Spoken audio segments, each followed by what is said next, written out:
वर्णन कर लेना, श्रवण कर लेना सरल है, कुछ है वैसे बहुत कठिन। तत्व का वर्णन करना, तत्व का श्रवण करना, कोई आश्चर्य ही इसका वक्ता होता है, कोई आश्चर्य ही इसका श्रोता होता है। आश्चर्यवत पश्यत कच्चिदेनम आश्चर्यवत चैन मन्य शृणोति। तो इस प्रकार से तत्व का वर्णन, तत्व का श्रवण, तत्व श्रवण में नहीं अच्छा मन लगता। सिनेमा देखने में जितना स्वाद आता है स्वाभाविक, उतना आत्म तत्व, प्रकृति तत्व, अनात्म तत्व के विवेचन में कहाँ मन का आकर्षण होता है। फिर भी उत्तमाधिकारी जो हैं, अंतर्मुख पुरुष जो हैं, विवेकशील जो हैं, वैराग्यवान जो पुरुष हैं, उनके द्वारा ऐसे परम तत्व का वर्णन भी हो सकता है, श्रवण भी हो सकता है। वो वर्णन भी कर सकते हैं, श्रवण भी कर सकते हैं। तो अभी उसका अनुभव करना, यथावत जैसा वर्णन किया, जैसा श्रवण किया, वैसा ही अनुभव भी करना। इसके लिए चित्त की एकाग्रता अपेक्षित है, चित्त की एकाग्रता, क्योंकि वस्तु निर्विकल्प है। विकल्प की स्फूर्ति उसकी अभिव्यक्ति में बाधा है। विकल्प की स्फूर्ति, शब्द स्पर्श रूप रस गंध, यही सब विकल्प है। अनंत सत्ता के भी यही विशेषण है, अनंत अनंत ज्ञान के भी यही विशेषण है। ज्ञान भी अनेक विशेषणों से विशिष्ट है, सत्ता भी अनेक विशेषणों से विशिष्ट है। निर्विशेष सत्ता को हम कहाँ देख पाते हैं, निर्विशेष ज्ञान को हम कहाँ समझ पाते हैं। सविकल्पी ज्ञान समझ में आता है, सविकल्पी सत्ता समझ में आती। अनंत सत्ता, सजाति विजाति स्वगत भेद शून्य सत्ता, सजाति विजाति स्वगत भेद शून्य ज्ञान, शुद्ध ज्ञान, वो शुद्ध ज्ञान, शुद्ध सत्ता समझने में कठिनाई पड़ती। तो इस तरह से यथा वर्णित आत्म तत्व, सजाति विजाति स्वगत भेद शून्य आत्म तत्व,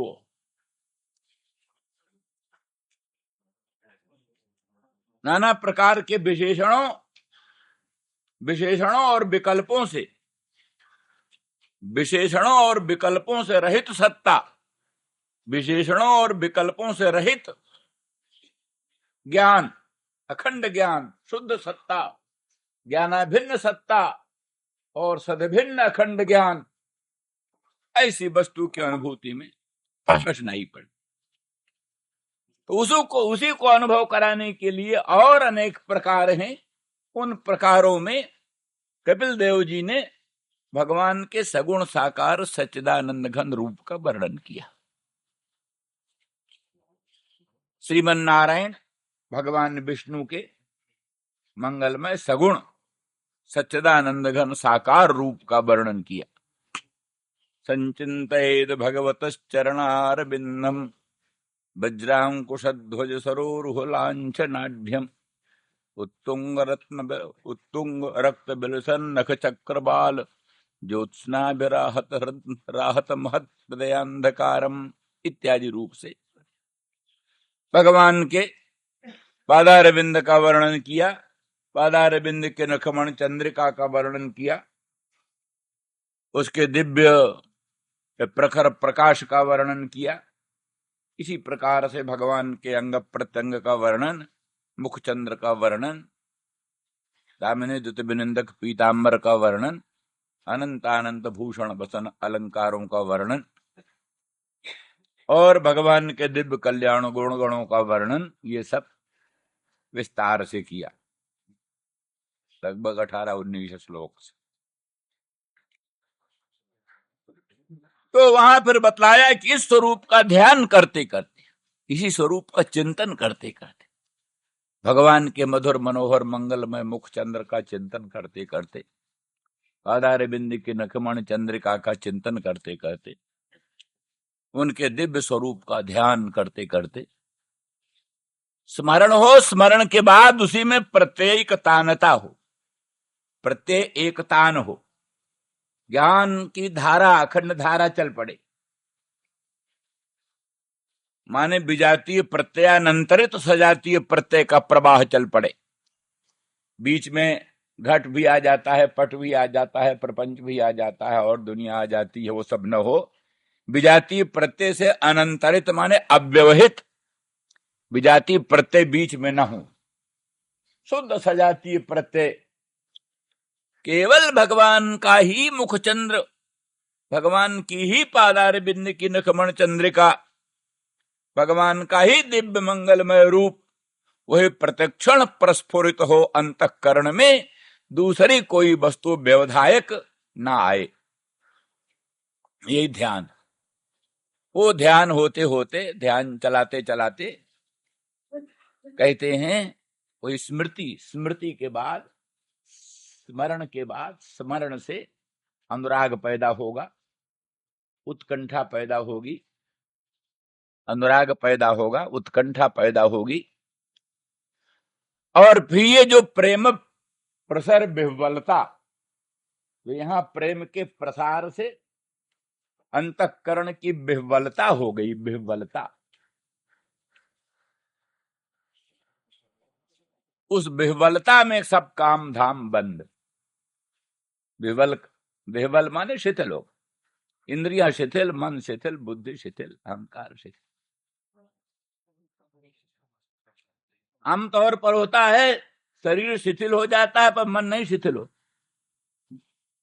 शरीर शरीर आलस्य करता है कुछ करने को कभी, पर मन भूतनाथ अपना अखंड दौड़ लगाते रहता है।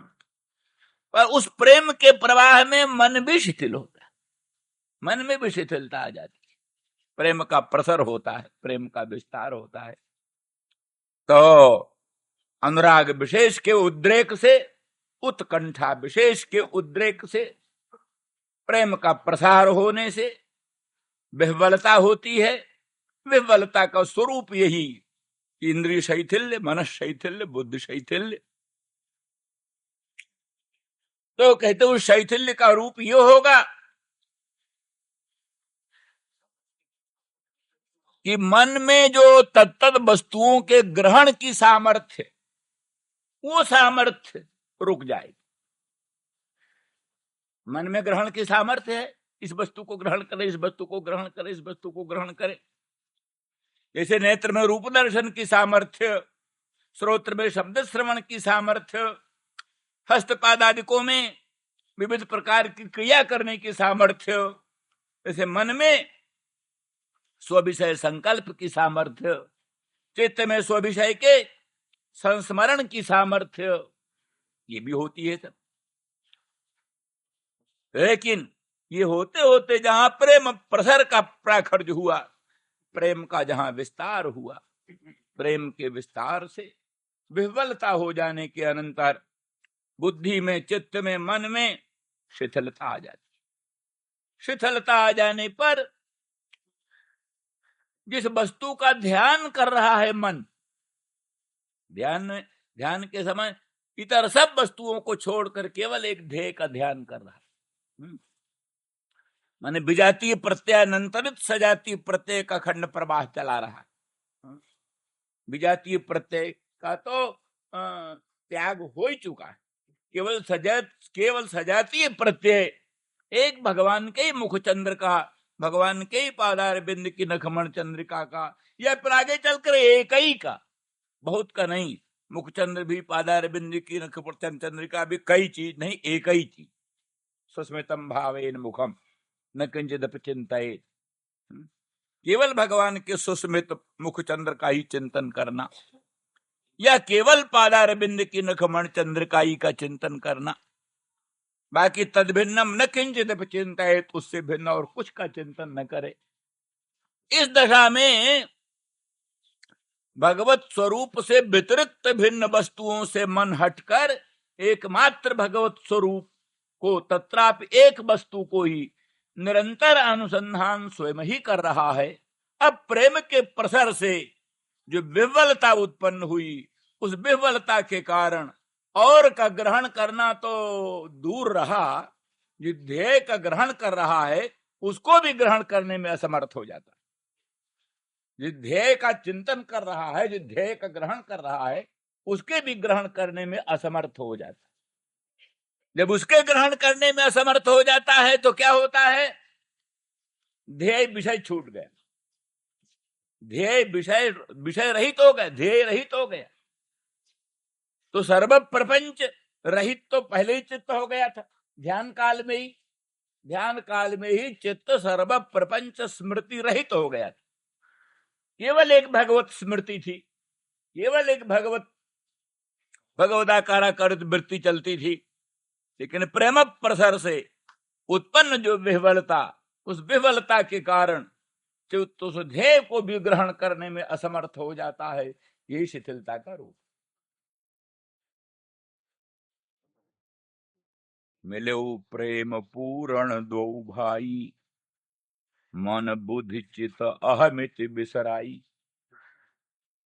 राम और भरत दोनों मिले, इतने प्रेम से परिपूर्ण होकर मिले कि मन बुद्धि चित्त अहमित बिसराई। 4 अंतःकरण है, मन बुद्धि चित्त अहंकार, चारों को भूल गए।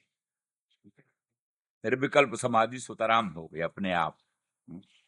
समाधि के लिए कोई नया आयास नहीं करना पड़ा। मन बुद्धि चित्त अहंकार, इनको भुलाकर मिले। एक तन्मयता हो, एक विचित्र तन्मयता होती है। उसी तन्मयता में ये बात संभव। इस प्रकार से जब चित्त ध्येय को ग्रहण करने में समर्थ हो गया, तब फिर वेदांत वेद्य अखंड ब्रह्म उस समय सामने आ जाता।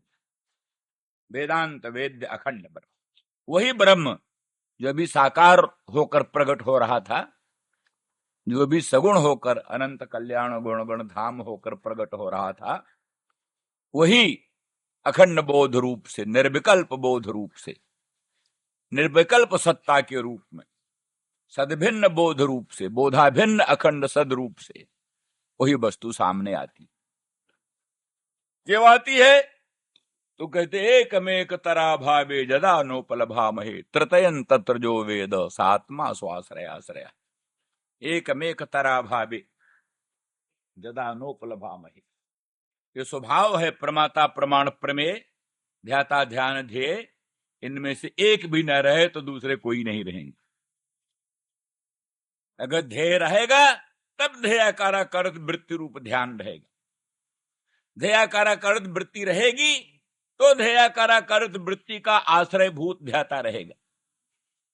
ध्याता रहेगा तब ध्याता के आश्रित ध्येयाकारा कर्त वृत्ति रूप ध्यान रहेगा।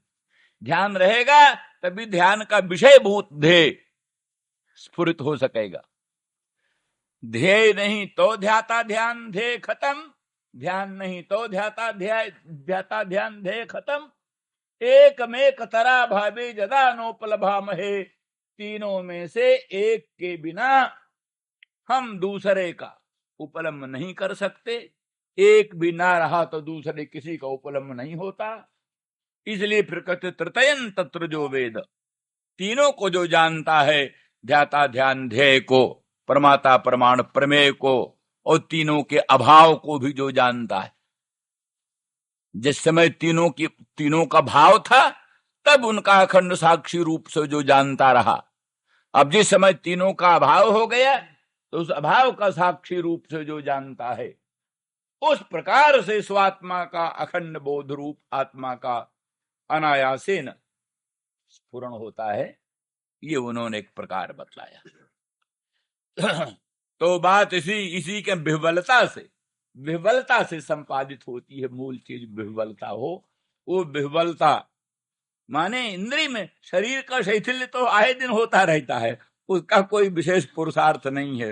मन का शैथिल्य हो, मन अपने विषयों के ग्रहण में आलसी हो, मन अपने विषयों को ग्रहण से उदासीन हो जाए, तो इस प्रकार से फिर वो अखंड बोध सच्चिदानंद घन अपने आप स्फुरित हो जाता है। किंतु यहां तो भक्ति की बात चल रही है। मूल ये है कि नंद जी की बड़ी उत्कृष्ट दशा, प्रेम प्रसर विह्वलता, ये भक्तों के यहाँ पुरुषार्थ है, किसी पुरुषार्थ का साधन नहीं। इसके द्वारा कोई ब्रह्म साक्षात्कार होगा, ये सब वो नहीं चाहते। उनके यहाँ तो ये प्रेम प्रसर विह्वलता जो है, यही परम पुरुषार्थ है, यही सर्वोत्कृष्ट है। इसीलिए वो भगवत ध्यान जो है वो कुछ लोगों के लिए है न किंचिदपि चिंतयेत पुरुषार्थ, कुछ चिंतन न करे, लेकिन भक्त उसको नहीं पसंद करता। भक्त भगवत स्वरूप की विस्मृति या भगवत स्वरूप का अननुसंधान, भगवत स्वरूप का अनुसंधान ना होना, इसको वो पुरुषार्थ नहीं मानता। वो तो भगवत स्वरूप का अनुसंधान सदा बना रहे, उस अनुसंधान में कभी बाधा न पड़े। और उनके यहाँ विह्वलता में भी भगवान के स्वरूप का स्फुरण बना रहता है। भगवान के स्वरूप को लेकर ही मन तदाकाराकारित होकर ही विह्वल होता है। इसलिए मन की अत्यंत शिथिलता में भी, समाधि दशा में भी भगवदाकारता वहां सुस्फुट रूप से रहती है।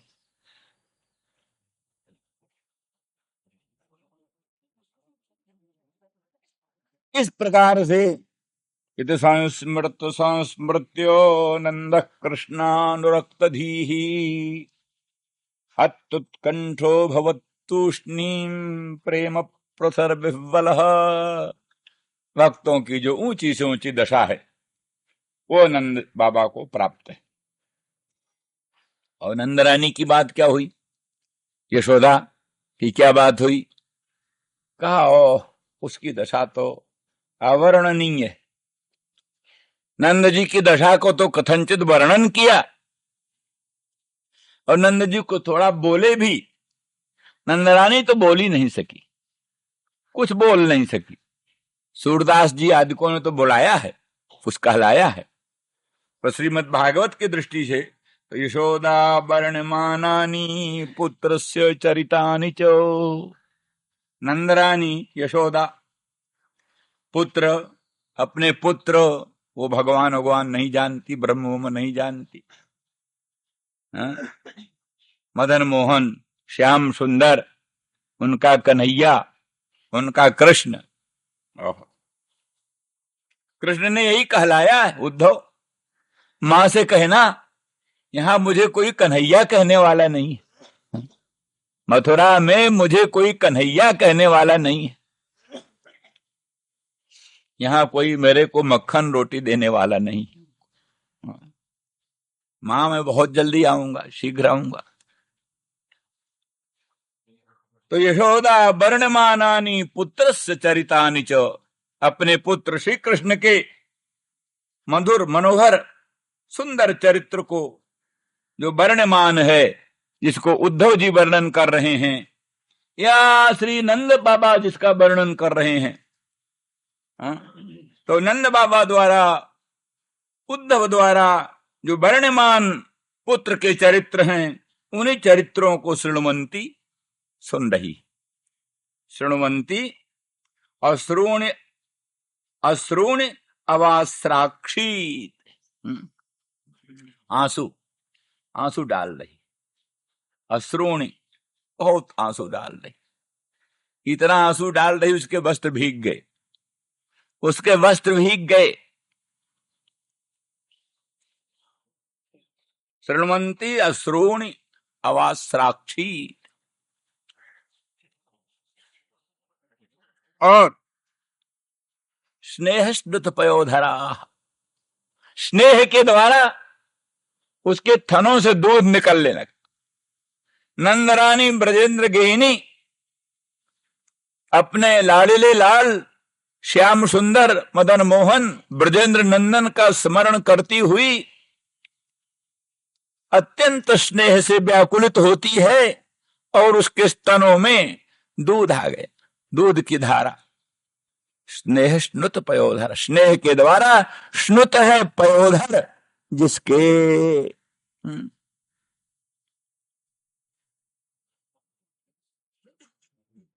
तो उत्कट प्रेम में, उत्कट प्रेम वात्सल्य प्रेम की अभिव्यक्ति का यही चिन्ह है।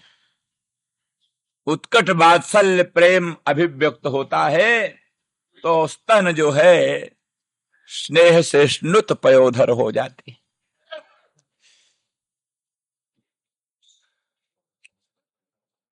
और अश्रूणि अवास्राक्षी,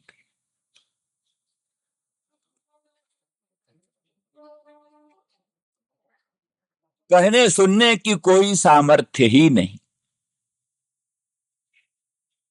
नंद बाबा ने तो कुछ कह दिया, कुछ भगवान कृष्ण की लीलाओं का, कृष्ण के गुणों का, कृष्ण के स्वरूप का कुछ वर्णन किया। यशोदा रानी को वो सब कुछ संभव नहीं था। उनको स्वभाव पहले ही उत्कंठा इतनी, उनको तो स्मरण, बार बार स्मरण करते करते उत्कट अनुराग और उत्कंठा की वृद्धि हुई, जिसे प्रेम प्रसर विह्वल से, प्रेम प्रसर विह्वल होने से वो तूष्णीम हो गए, बोलने में असमर्थ हो गए, चुप हो गए। लेकिन नंदरानी तो पहले से बोलने की सामर्थ्य ही नहीं, इतना उत्कट प्रेम।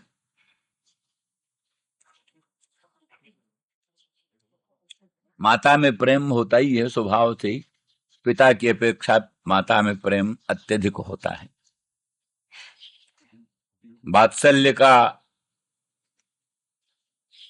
वात्सल्य प्रेम का अधिकरण माता ही होगी अधिक रूप से।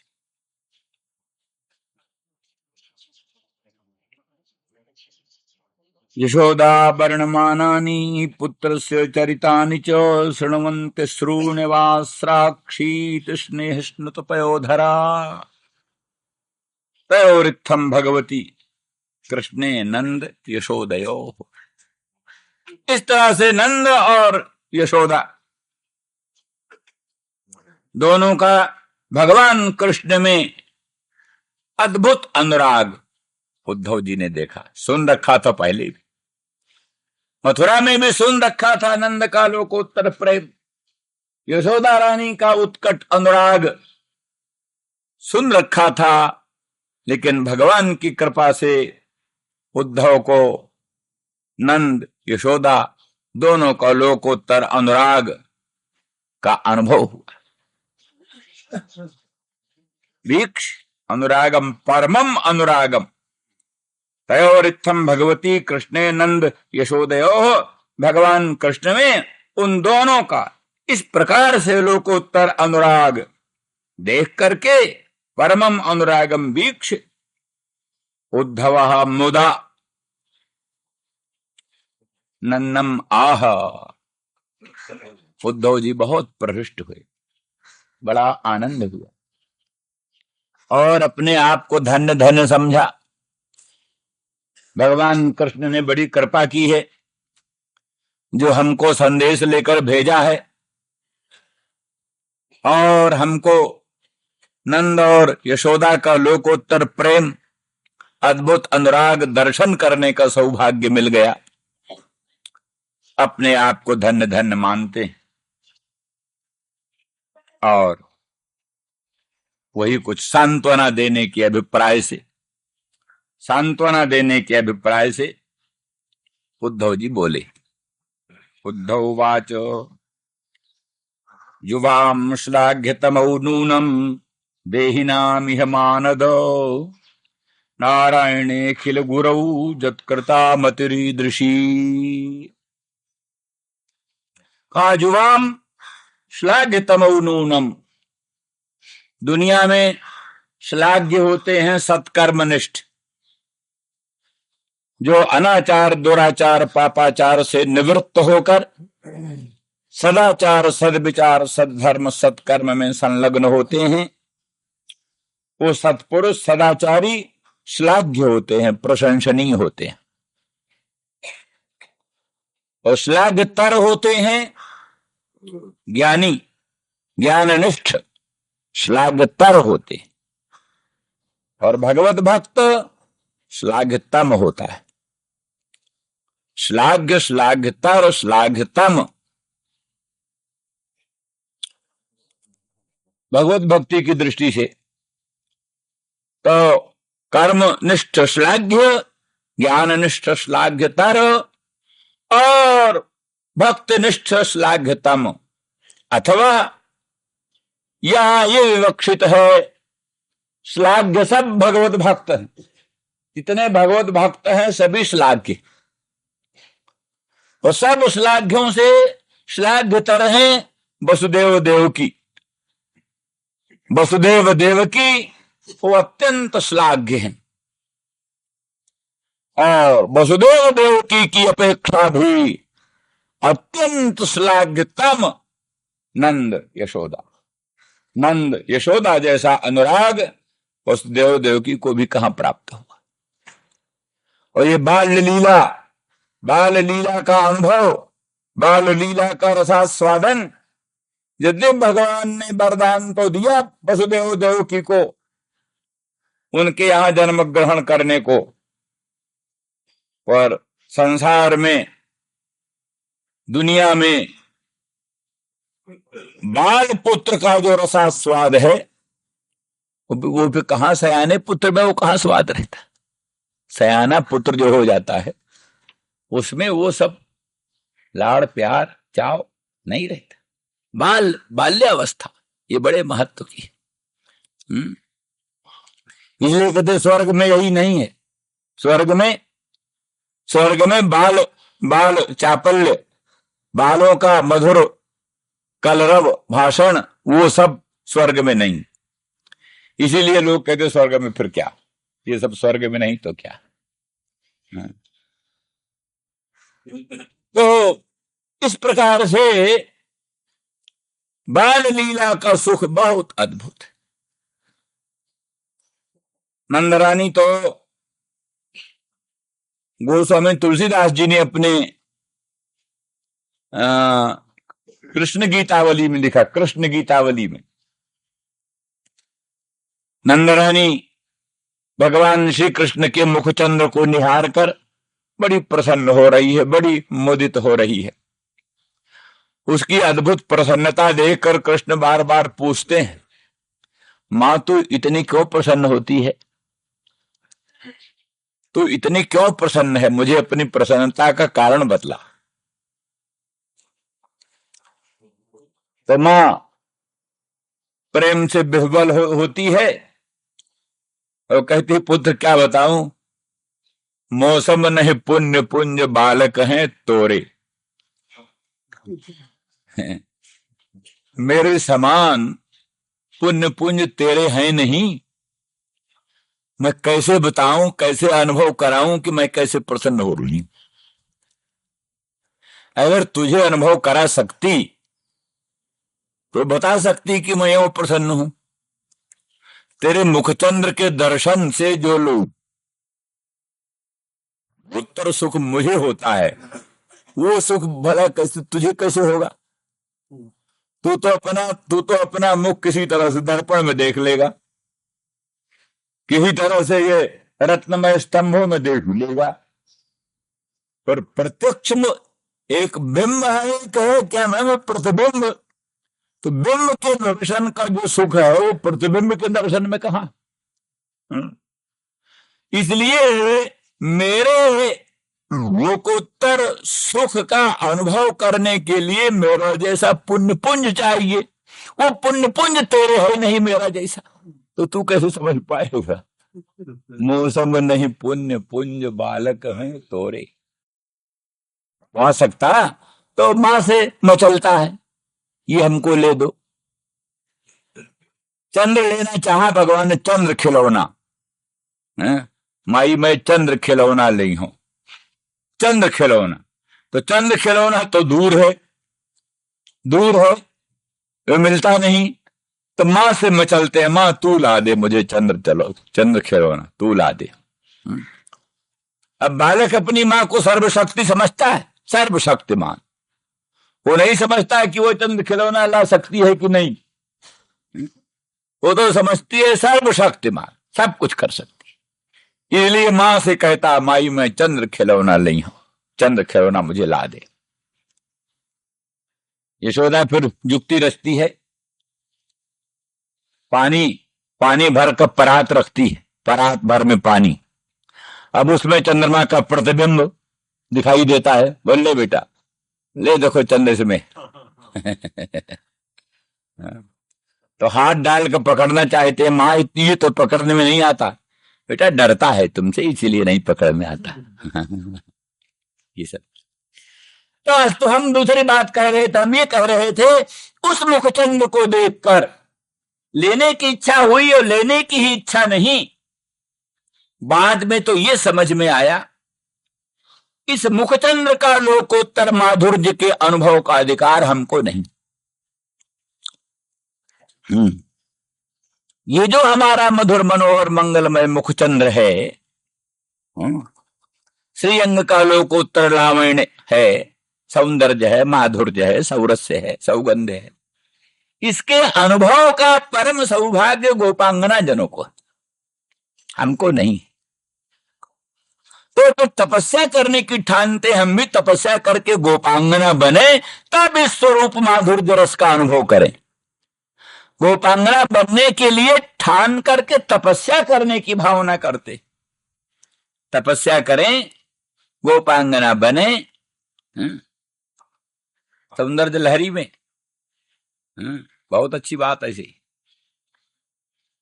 कहते, गिरिश साजुज्य पदवीम, कई बड़ी बड़ी दिव्य अप्सराएं, हाँ वो बड़ी दिव्य दिव्य अप्सराएं भगवती अनंत ब्रह्मांड जननी राजराजेश्वरी त्रिपुर सुंदरी के अंग अंग के, मुखचंद्र के, पादार बिंद के अनंत सौंदर्य का अनुभव करके कहते इसका अनुभव कैसे करें? इसका अनुभव तो तब करें जब गिरीश बने, कामेश्वर बने, तो कामेश्वरी के मंगलमय मुखचंद्र का सौंदर्यामृत का अनुभव हो सकता है।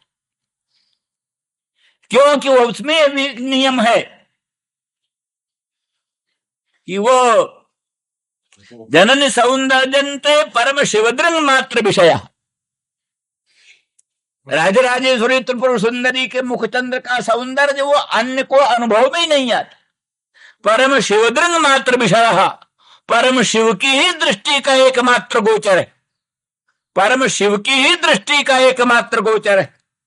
जो परम शिव की ही दृष्टि का एकमात्र गोचर है, तो जैसे उनके मुखचंद्र का सौंदर्य, तैसे उनके सुस्पर्शामृत का रसास्वादन भी परम शिव को ही हो सकता है, दूसरों को अनुभव नहीं हो सकता। ये समझ करके वो दिव्यात दिव्य अप्सराएं, परम दुर्लभ जो गिरीश साजुज्य पदवी है, गिरीश के साथ साजुज्य प्राप्त होए, तब इस माधुर्य का अनुभव करें। तो यदि वो बहुत दुरापा है, दुरापा जो परम शिव साजुज पदवी है, उस परम शिव साजुज पदवी की आकांक्षा करती हैं, उसके लिए तप करती, तपो विरुद्ध दुष्प्रापाम। हाँ हो गया, ठीक है। तो इस तरह से निष्कर्ष ये है, इस दृष्टि है उसमें इतना लोकोत्तर चमत्कार है स्वरूप में, तो उस स्वरूप को अनुभव करने के लिए कृष्ण ने भी यही सोचा, इसका रस गोपांगनाओं को ही अनुभव हो सकता है, इसलिए तपस्या करके गोपांगना भाव प्राप्त करें, तब इस स्वरूप माधुर्य का रसास्वादन हो सकेगा। वेदांती जी लोग जो है सो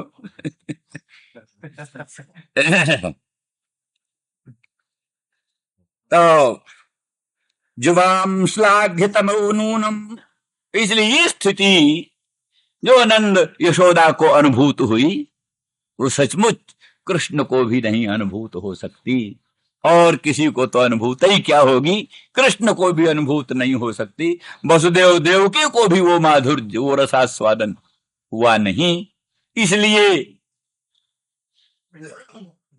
कहते हैं जितने भी हैं उनमें भी कहते हैं ब्रजवासी पर्यंत एक दूसरी भी दृष्टि। कहते ब्रजवासी पर्यंत, अंतिम स्थिति ब्रजवासियों की, वसुदेव देवकी से भी अत्यधिक प्रेम ब्रजवासियों का।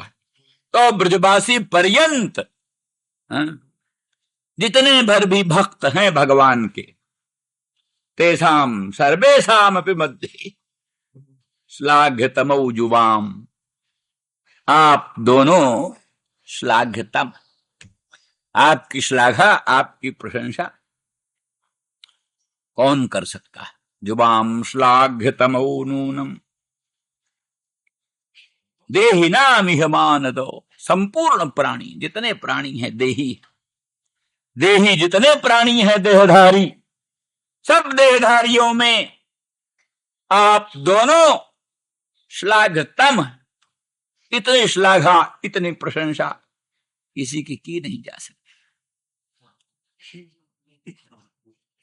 युवाम श्लाघ्यतमौ नूनम, सचमुच भगवान अनंत ब्रह्मांड नायक परमात्मा गोलोक धाम को छोड़कर अपने अखंड अनंत निर्विकार परम पावन निर्विशेष रूप को भी तिरोहित करके सगुण साकार सच्चिदानंद घन रूप में प्रकट हो भक्तों के अनुभव के गोचर हुए, अनुरागियों के परम अनुराग के गोचर हुए, और वो जो ममता, जो स्नेह, जो एक लोकोत्तर मदीयत्वाभिमान, वात्सल्य की उत्कट भावना नंद यशोदा में थी, और किसमें हो सकती है। और वो एक स्थिति है विचित्र, जो भाव गोपांगनाओं को स्फुरित होते हैं, जो भाव अनुरागिणी गोप सीमंतनी जनों को भासित होते हैं, या उनके संग में जो भावनाएं कृष्ण में आविर्भूत होती हैं, उन सब को अपने वात्सल्य भाव में रंग करके ही यशोदा देखती। यशोदा उन सब भावों को अपने रंग में देखती। जैसे कभी राधा रानी वृषभानुनंदिनी और श्याम सुंदर श्री कृष्णचंद्र दोनों प्रेम से मिले, और मिलने में दोनों के कपड़े बदल गए। वृषभानुनंदिनी का नीलांबर लेकर कृष्ण चले आए, और कृष्ण का पीतांबर लेकर के वृषभानुनंदिनी चली गई। मैया ने पूछा, बेटा ये कैसा तेरा? कहा, माँ वो जमुना की काली भूमि है, वहां बैठते बैठते ये काला हो गया। हाँ लाला, ठीक है ठीक है। कोई दूसरी कोई भावना ही भाषित नहीं होती। हाँ वही बता, हाँ ठीक लाला, ठीक लाला। तो वो वात्सल्य भाव की महिमा, वहां दूसरी भावनाओं की स्फूर्ति कभी होती नहीं। तो इसी प्रकार से और भी विभिन्न प्रकार के श्रृंगार की भावनाएं, श्रृंगार के चिन्ह जो अंकित होते हैं मुखारबिंद में, नयनों में, या और भिन्न भिन्न रूप में, तो जैसा उसको बता देते हैं, और भोली भाली माँ वैसे ही मान लेते हैं। हाँ बेटा, हाँ लाला ठीक। हाँ। तो युवाम श्लाघितमौ नूनम देहिनामिह मानदो। मानदो, मानदो माने आप दोनों मान देने वाले हो। विविध प्रकार का मान दिया। नियम है अमानी मान दो मान्य। अमानी जो होता है वही दूसरों को मान देता है। मानी काहे को मान देगा? जो मानी है वो दूसरों का सम्मान करना जानता ही नहीं, अपने मान ढूंढता रहता है सब जगह। अमानी मानदा, और जो मानदा होता है वही वास्तव में मान्य होता है। जो अमानी होता है वही मान देता है, और जो मान देता है वही दुनिया में मान्य होता है। मानी मान्य कहाँ होता है? स्वयं मानी मान्य कहाँ होता? अपने मन में भले मान्य बना रहे, दुनिया मान्य नहीं मानती। तो भगवान में ये सब तीनों नाम भगवान के हैं। अमानी भगवान का नाम, और मानदह भगवान का नाम, और मान्यो भगवान, मान्य भगवान का नाम। भगवान ही अमानी है, भगवान ही मानद है, और भगवान ही मान्य। तो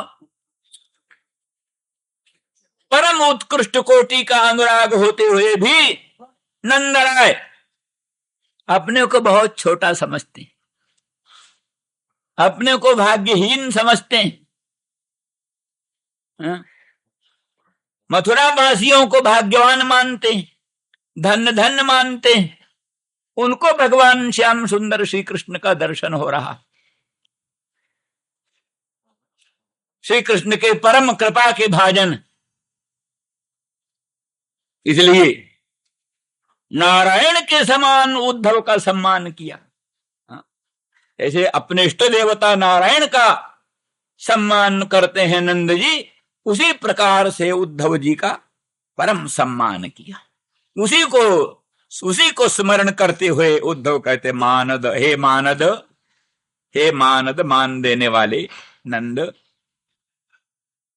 श्लेषण भाव ये है कि आपने जैसे और मान दिया, तैसे हमारी कुछ बात सुनने का भी अनुग्रह करेंगे।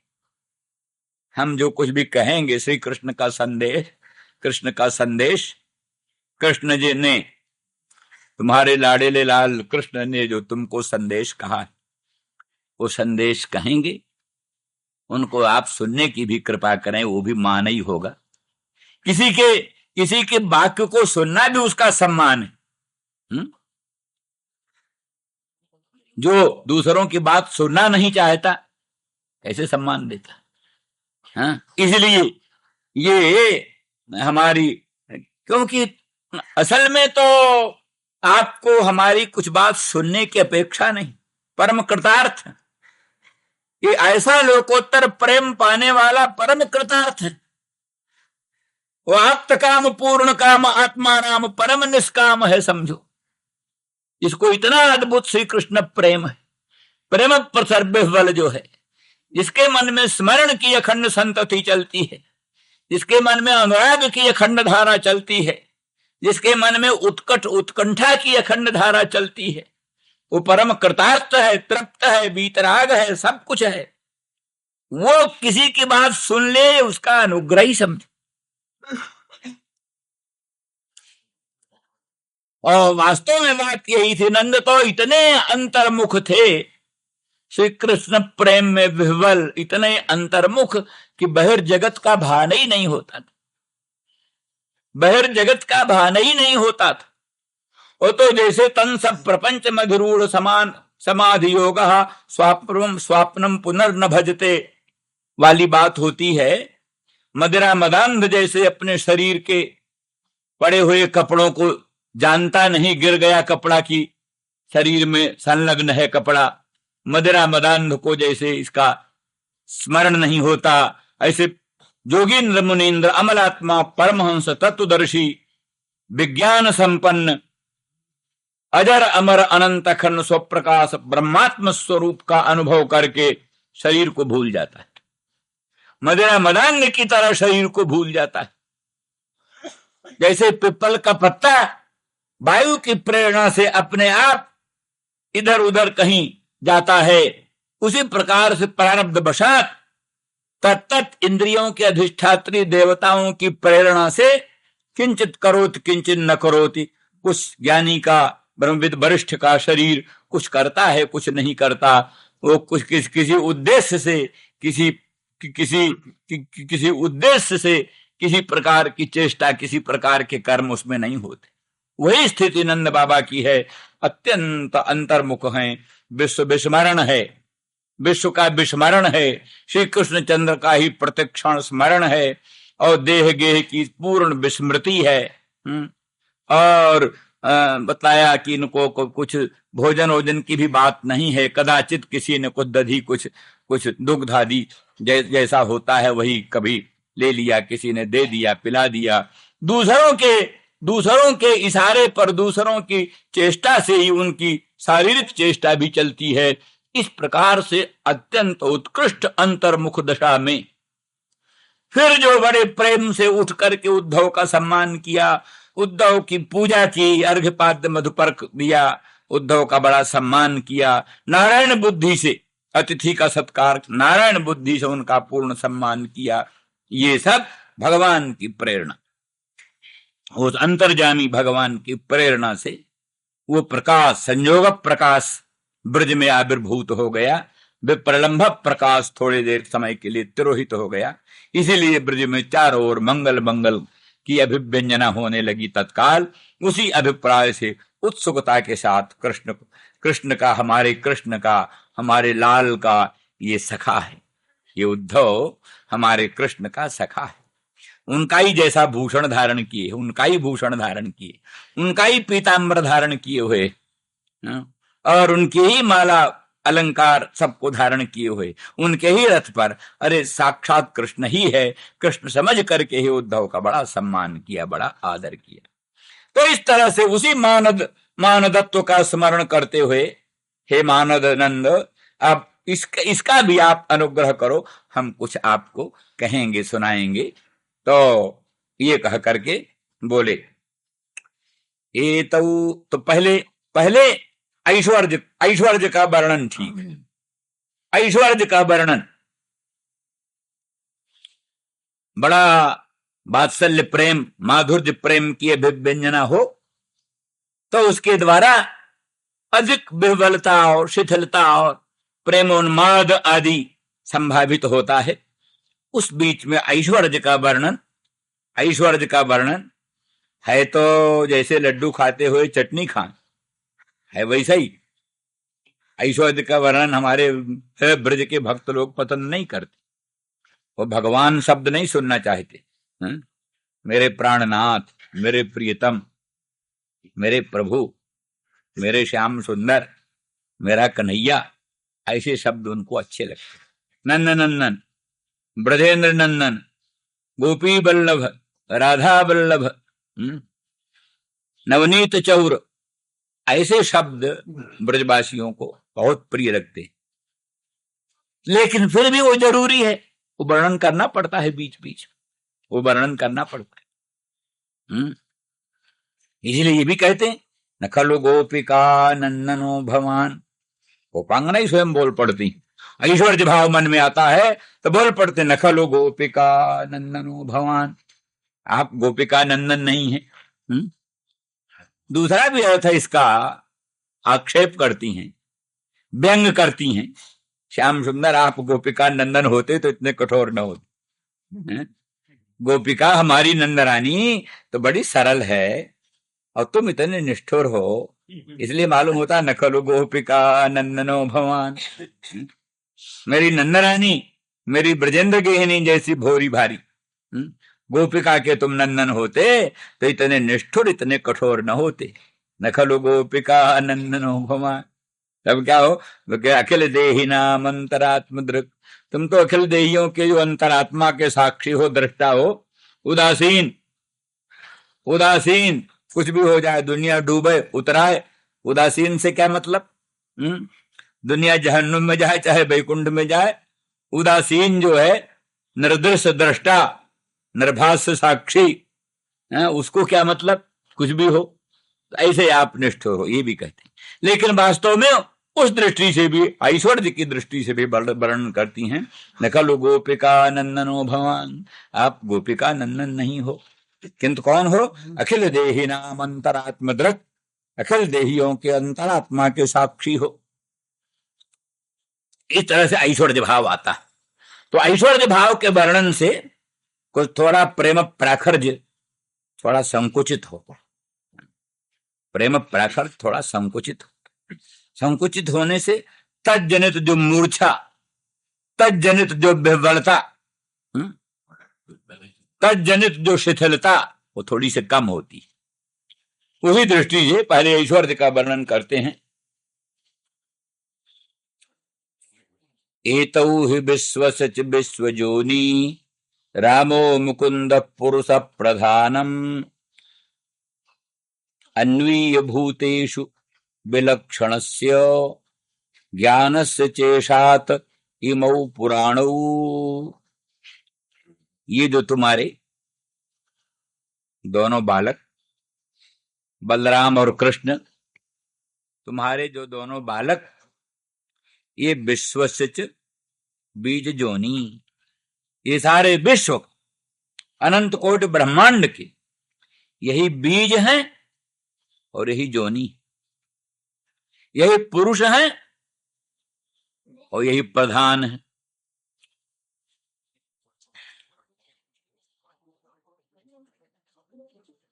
तासाम ब्रह्म महज्जोनि अहम बीज प्रदा पिता।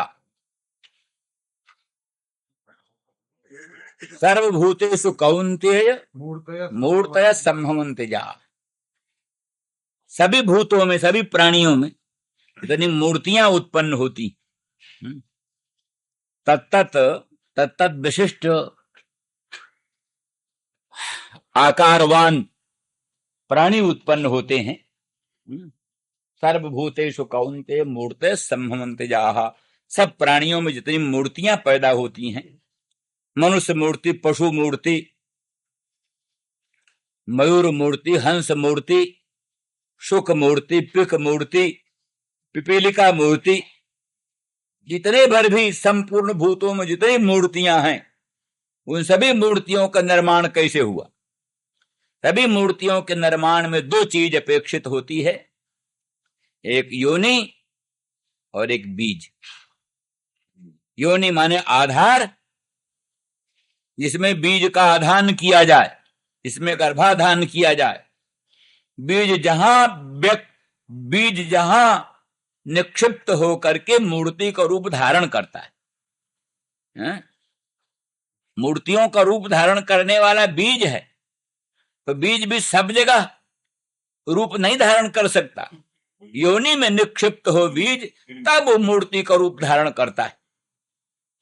तो महत ब्रह्म जो प्रकृति है, अनंत ब्रह्मांड की जननी प्रकृति, महत ब्रह्म, उसी का नाम महत ब्रह्म। ब्रह्म के साथ महत शब्द लगा दो तो फिर वो निर्गुण निराकार निर्विकार ब्रह्म का बोधक नहीं रह जाता।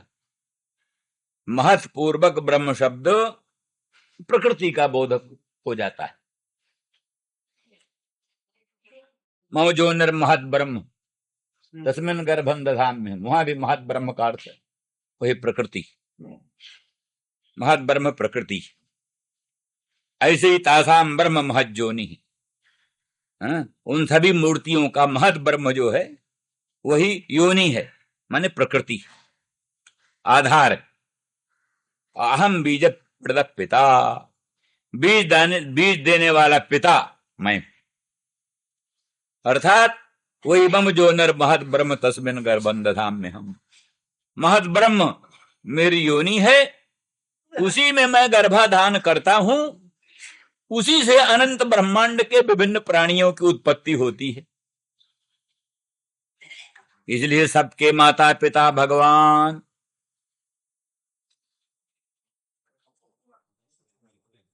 और ये भी दोनों क्या है? ये वस्तु एक ही है, कृष्ण एक ही पर ब्रह्म, वही दो रूप में प्रकट होता है, बीज रूप में, जोनि रूप में। बीज रूप में, जोनि रूप में एक ही पर ब्रह्म प्रकट होता है, क्योंकि सूत्र है जन्माद्य सजतः अस्य सर्वस्य नाम रूप क्रियात्मकस्य प्रपंचस्य यथा जन्मादि, माने जन्म स्थिति भंगम।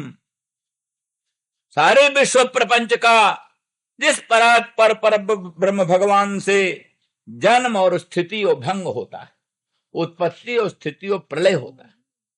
विश्व प्रपंच के उत्पत्ति स्थिति प्रलय का जो मूल मंत्र, कारण, परम कारण वो भगवान तद ब्रह्म, तद विजिज्ञासस्व तद ब्रह्म, यतो वा इमानि भूतानि जायन्ते येन जातानि जीवन्ति यत् प्रयन्ते विषम विशन्ति तद विजिज्ञासस्व तद ब्रह्म। सारा अनंत ब्रह्मांड जिससे उत्पन्न होता है, अनंत ब्रह्मांड जिसमें स्थिति को प्राप्त होता है, अनंत ब्रह्मांड जिसमें प्रविलीन हो जाता है वो ब्रह्म, तद विजिज्ञासस्व। तो वो ब्रह्म फिर कैसा है? कि बीज है, केवल बीज है कि केवल जोनी है? केवल बीज है कि जोनी है? तो आगे सूत्र है, कई बहुत सूत्रों के बाद कहते प्रकृतिश्च प्रतिज्ञा दृष्टान्तानुपरोधा। प्रकृतिश्च, इसी का शेष है वो सूत्र। जन्माद्य जता का अंगभूत है वो सूत्र। माने न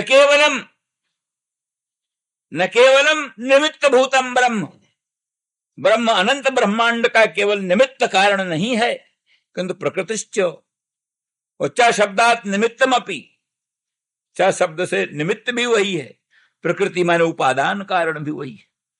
अर्थात परब्रह्म ही विश्व का उपादान कारण है, परब्रह्म ही विश्व का निमित्त कारण है। दुनिया में उपादान अलग होता है, निमित्त अलग होता है। घट की उत्पत्ति का निमित्त कारण है कुलाल, चक्र, चीवर, दंड आदि, लेकिन घट का उपादान कारण मिट्टी होता है। मिट्टी घट का उपादान कारण और दंड, चक्र, चीवर आदि घट का निमित्त कारण। किंतु यहां भगवान ही परात्पर पर ब्रह्म ही जगत के निमित्त कारण भी है, जगत के उपादान कारण भी है। इसलिए भगवान ही बीज भी है, भगवान ही योनि भी। बोले प्रसिद्ध दुनिया में प्रकृति प्रधान, दुनिया में पुरुष और प्रधान, ये बीज जोनि रूप से प्रसिद्ध है। बीज जोनि रूप से प्रधान और पुरुष प्रसिद्ध है। तो बलराम और कृष्ण ये दोनों बीज जोनि हुए, कैसे कहते हो? तो कहते हैं पुरुष प्रधानम, वही पुरुष है, वही प्रधान है। पुरुष और प्रधान भी यही है। बलराम और कृष्ण यही दोनों संसार के बीज हैं, योनि हैं। वही पुरुष है, वही प्रधान है। पुरुष प्रधान रूप से भी उन्हीं का आविर्भाव। प्रधान माने प्रकृति।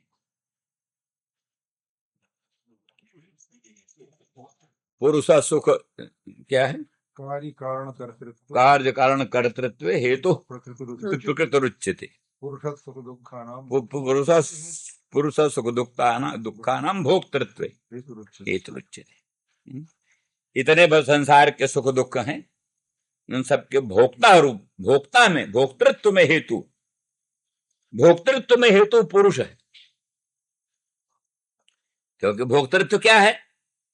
भोक्तृत्व है ज्ञातृत्व, ज्ञातृत्व भोक्तृत्व है, साक्षात कर्तृत्व। भोग क्या है? सुख दुख का साक्षात्कार। सुख दुख का साक्षात्कार ही भोग है। तो ये साक्षात्कार बोध रूप है। वो बोध रूप साक्षात्कार प्रकृति का धर्म नहीं, प्रकृति का धर्म नहीं है, प्रकृति जड़ है।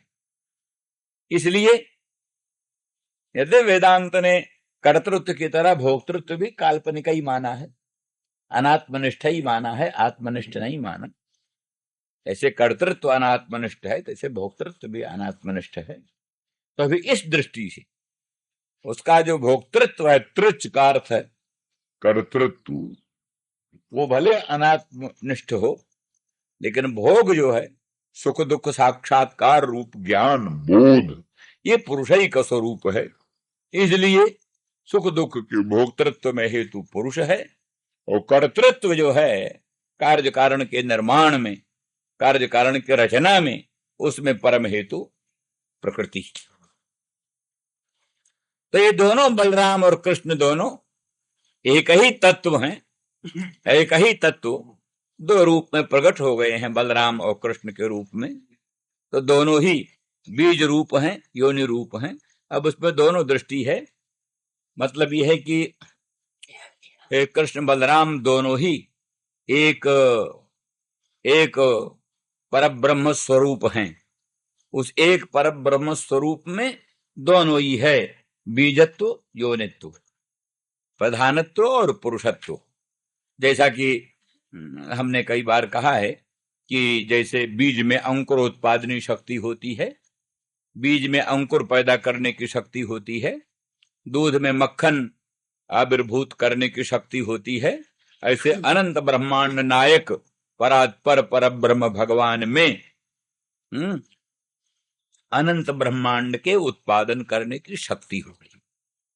अग्नि में जलाने की शक्ति, बीज में अंकुर पैदा करने की शक्ति, दूध में मक्खन देने की शक्ति, उसी प्रकार से परब्रह्म परमात्मा में अनंत ब्रह्मांड की उत्पादनी शक्ति, वो शक्ति है प्रधान है, बस मूल रूप है शक्ति प्रधान।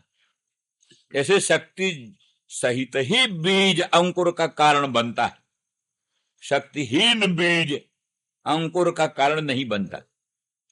अब आपकी बड़ी भयंकर वर्षा हुई, वर्षा से जो बीज भीग गए, जो बीज सड़ गए, जो बीज अंकुरित हो गए, अब उनमें अंकुरोत्पादनी शक्ति नहीं रही।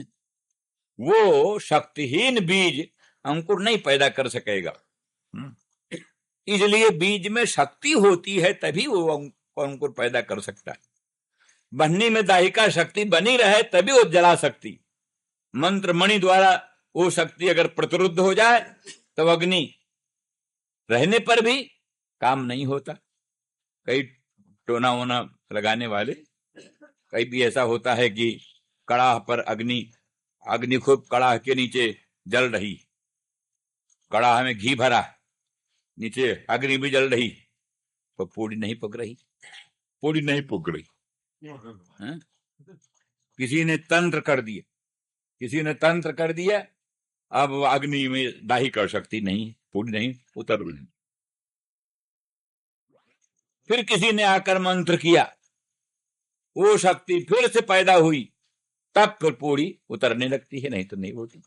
ऐसा कई बार होता है।